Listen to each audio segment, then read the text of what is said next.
Hello everyone, आप सभी का हमारे चैनल में बहुत बहुत स्वागत है। आज की कहानी है स्वर्ग की खोज। यह कहानी तेनालीराम की है। तो चलिए कहानी शुरू करते हैं। बहुत समय पहले की बात है। विजयनगर नाम का एक राज्य था। वहाँ के राजा कृष्णदेव राय थे। वह हमेशा से ही अपने राज्य के सुख शांति और प्रजा की भलाई के लिए काम किया करते थे।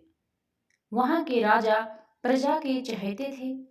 राज्य के किसी भी प्रकार के कर से प्रजा मना नहीं करती थी। उसके साथ ही राजा की सेवा चाकरी में भी प्रजा कोई कमी नहीं छोड़ती थी।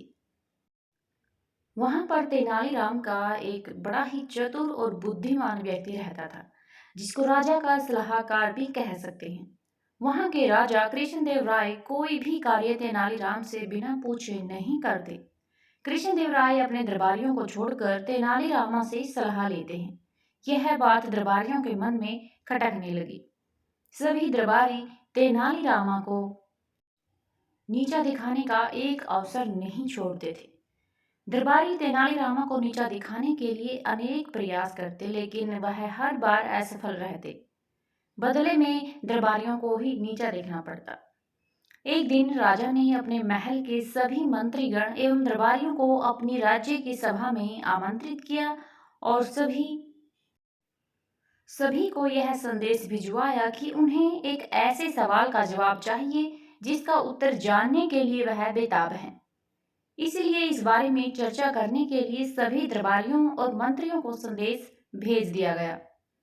अगले ही दिन सभी लोग महल की राज्यसभा में पहुंच गए। सभी लोग आपस में यही चर्चा कर रहे थे कि राजा किस बात का उत्तर जानने के लिए उत्सुक है। वह उत्तर कौन सबसे पहले देगा और उसे क्या उपहार मिलेगा। तभी राजा अपने राज्यसभा में आए हुए सभी लोगों का स्वागत करते हुए अपना प्रश्न रखते हैं कि बचपन में मैंने एक ऐसी जगह का नाम सुना था जो दुनिया की सबसे सुंदर जगह है। वहां दुनिया के सारे ऐशो आराम हैं और उस जगह का नाम स्वर्ग है। क्या आप में से कोई जानता है कि इस दुनिया में स्वर्ग कहाँ है? सभी एक दूसरे से प्रश्न करते रहे कि इस प्रश्न का क्या जवाब दे और राजा को कैसे बताएं कि स्वर्ग नाम की कोई चीज ही नहीं है। ऐसे में सभी को तेनालीरामा को नीचा दिखाने का एक और अवसर मिल जाता है और सभी ने इस प्रश्न का जवाब देने के लिए तेनालीरामा को आगे किया और सभी तेनालीरामा की तारीफ करने लगे कि कठिन सवाल का जवाब सिर्फ और सिर्फ तेनालीरामा ही दे सकता है। इसके अलावा और कोई भी इसका जवाब नहीं दे सकता। तभी राजा ने तेनालीरामा से पूछा कि क्या तुम इस सवाल का जवाब दे सकते हो? तेनालीरामा से हिलाते हुए कहते हैं, जरूर महाराज, यह तो सबसे सरल प्रश्न है, लेकिन इस प्रश्न का जवाब देते हुए मुझे 2 महीने का समय और 10,000 सोने की मुद्रा की आवश्यकता होगी।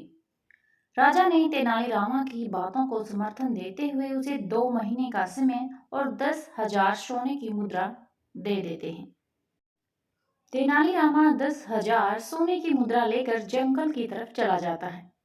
समय बीतता चला गया। 2 महीने पूरे हो गए थे और तेनालीराम का कोई अता पता नहीं था।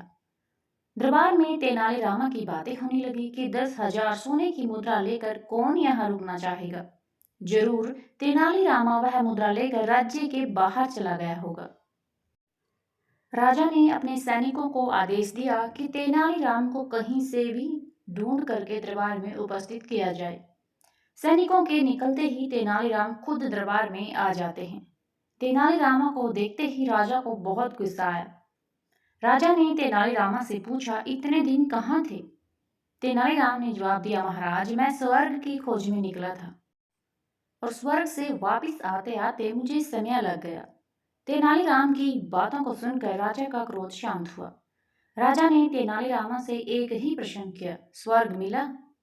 तेनालीराम ने राजा को अगले दिन स्वर्ग ले जाने की बात कही। अगले दिन राजा अपने मंत्री एवं दरबारियों के साथ तेनालीरामा के पीछे पीछे चल दिए।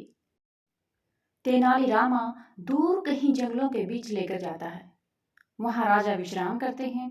राजा वहां जंगल के प्राकृतिक आवरण को देखते हैं। राजा का मन आनंदित हो उठता है। वहाँ के सुंदर सुंदर पेड़ और पेड़ों पर लगे फूल को देखकर राजा का मन आकर्षित हो उठता है। जंगल बहुत ही सुंदर था। वहाँ ठंडी ठंडी हवा चल रही थी।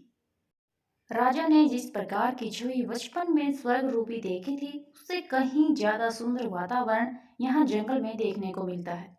पास में बैठे मंत्री ने फिर से राजा से प्रश्न किया कि अब स्वर्ग के लिए चलते हैं। यही बात राजा ने तेनालीरामा से कही। तेनालीरामा ने राजा से प्रश्न करने की इजाजत चाही और पूछा कि जिस प्रकार आप स्वर्ग की कामना करते थे, क्या वही स्वर्ग आप यहाँ महसूस कर सकते हैं? राजा ने कहा, मैंने स्वर्ग की ऐसी कामना नहीं की थी। यह जंगल स्वर्ग से कहीं ज्यादा सुंदर है। यहाँ का वातावरण मन को शांत और प्रसन्न कर देने वाला है। ऐसी सुख सुविधा हमारे महल में भी नहीं है, जैसी इस जंगल में है। तभी तेनालीरामा बोले कि जब ईश्वर ने स्वर्ग से भी ज्यादा सुंदर जगह धरती पर बनाई है, तो स्वर्ग की कामना करना बेकार है।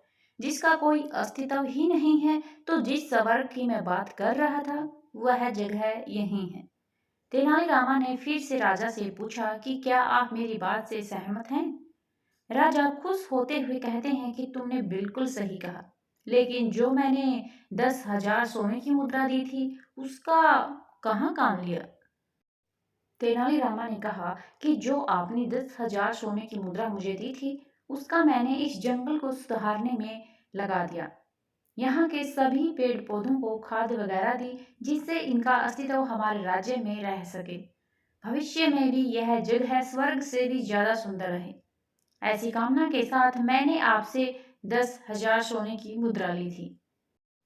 राजा ने खुश होकर 5,000 सोने की मुद्रा तेनालीराम को उपहार में दी। तो चलिए अब इस कहानी की सीख जान लेते हैं।